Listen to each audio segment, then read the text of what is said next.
बिस्मिल्लाहिर्रहमानिर्रहीम। बेटा आज हमने माइटोसिस डिस्कस करनी है। लास्ट टॉपिक में आपने सेल साइकिल की दो फेजेस पढ़ी थी, जिसमें हमने डिस्कस किया था कि एक इंटरफेज़ होती है और एक माइटोटिक फ़ेज़ होती है। इंटरफेज़ के भी कुछ मराहिल थे, वो प्रिपरेटरी फ़ेज़ थी, प्रिपेयर हो रहा था सेल डिवीजन के लिए। फिर उसके बाद आता है हमारे पास जो नेक्स्ट फ़ेज़ है, वो सेल डिवीजन की मेन फ़ेज़ है, जिसको आप माइटोसिस का नाम देते हैं।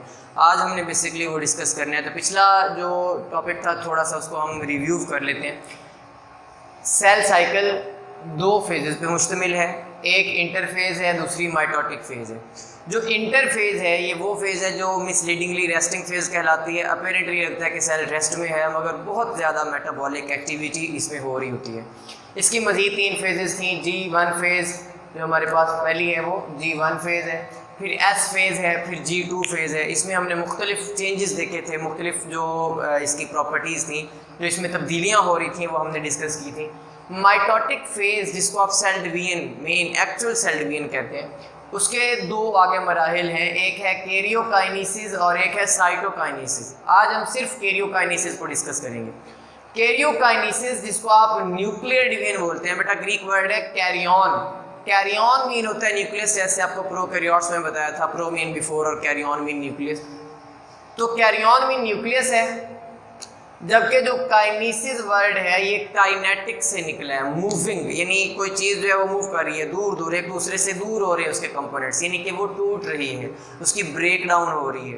तो कैरियोकाइनेसिस में न्यूक्लियर डिवीजन। साइटोकाइनेसिस एक्चुअल में डिवीजन ऑफ साइटोप्लाज्म, और साइटोप्लाज्म का डिवाइड हो जाना इट मींस सेल डिवीजन। तो ये साइटोप्लाज्म की डिवीजन है, ये न्यूक्लियस की डिवीजन है, और इसको आप सेल डिवीजन का नाम देते हैं, जो हमारे पास साइटोकाइनेसिस है। इसमें मुकम्मल सेल डिवाइड होता है, जबकि उसमें सिर्फ न्यूक्लियस में ही डिवीजन हो रही होती है।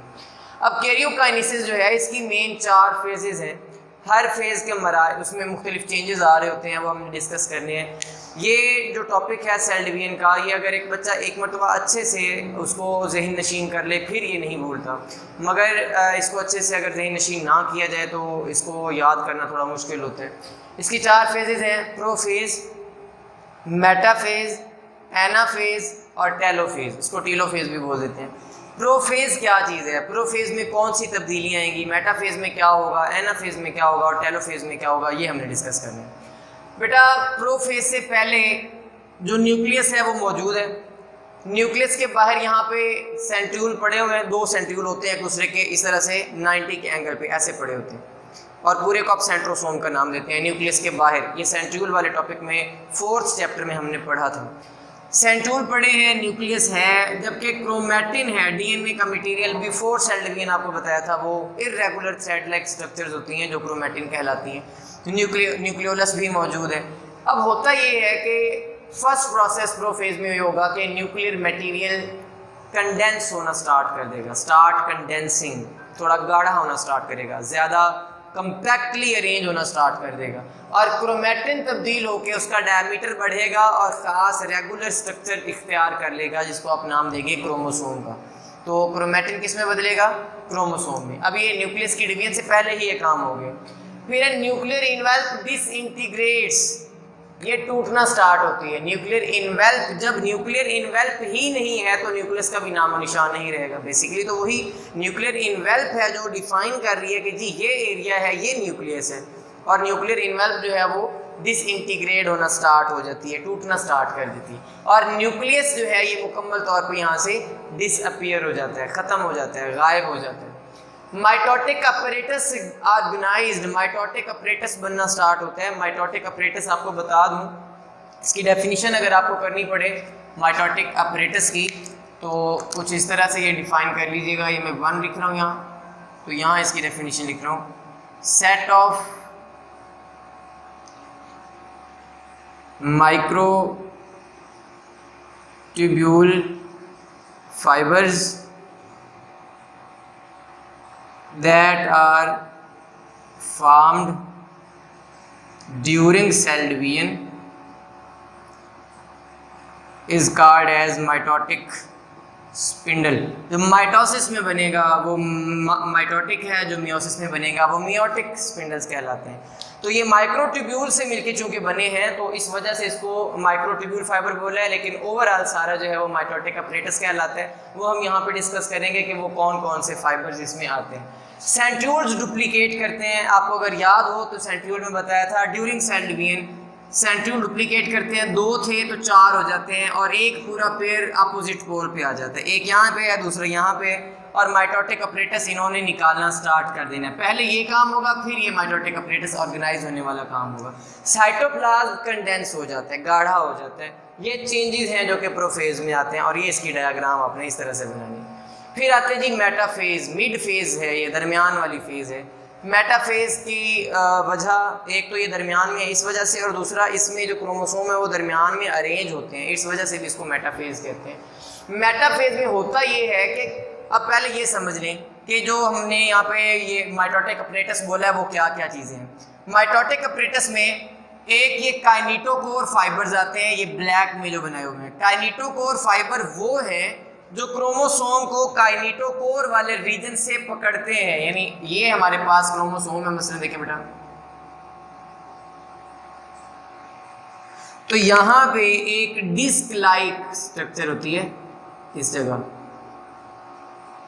जिनको आप काइनेटोकोर रीजन बोलते हैं। यहाँ पे काइनेटोकोर प्रोटीन्स होती हैं, ये एडहेसिव प्रोटीन्स होती हैं जो इन फाइबर्स को अपने साथ चिपकने में हेल्प करती हैं। ये कुछ इस तरह से ये वायर को ऐसे करके होती हैं, ऐसे, तो यहाँ से आके काइनेटोकोर फाइबर अटैच हो जाते हैं। तो काइनेटोकोर फाइबर वो हैं जो क्रोमोसोम के साथ डायरेक्टली अटैच होते हैं। फिर दूसरे हैं स्पिंडल फाइबर, जिनको नाम ही स्पिंडल फाइबर देते हैं। ये स्पिंडल फाइबर जो ग्रीन रंग में, ये वो हैं जो क्रोमोसोम के साथ नहीं लेकिन आपस में अटैच होते हैं, आपस में उनका कनेक्शन होता है। फिर आते हैं पोलर फाइबर। पोलर फाइबर आपस में नहीं अटैच होते, ना ही क्रोमोसोम के साथ, बल्कि एक दूसरे के ऊपर से स्लाइड करके गुजरते हैं या एक दूसरे के साथ अटैच नहीं होते। और एक होते हैं एस्ट्रल फाइबर जो कि डायरेक्टली यहाँ से यानी कि सेंट्रियोल से निकल रहे हैं। ऐसे लग रहा है जैसे कि फुलझड़ी है, बाहर को इस तरह से फुलझड़ी के नहीं वो शोले से निकलते हैं, इस तरह से निकल रहे हैं, उस वजह से इनको एस्ट्रल फाइबर्स का नाम दिया जाता है।